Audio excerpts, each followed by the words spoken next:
నేను ఒంటరిని అని నువ్వు ఎప్పుడు అనుకోవద్దు. నాకెవరు లేరని నువ్వు అనుకోవద్దు.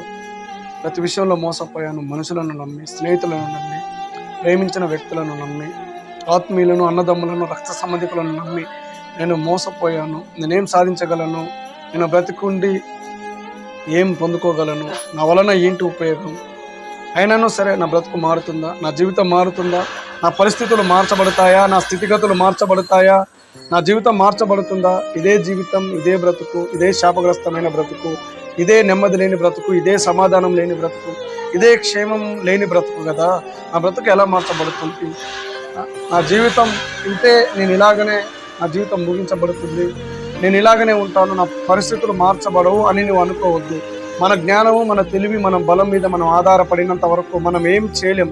ప్రాణం పెట్టి రక్తం కార్చి బలియాగమైన దేవుని వైపు చూసి ప్రార్థిస్తే సమస్తమును దేవుడు చేయగలడు.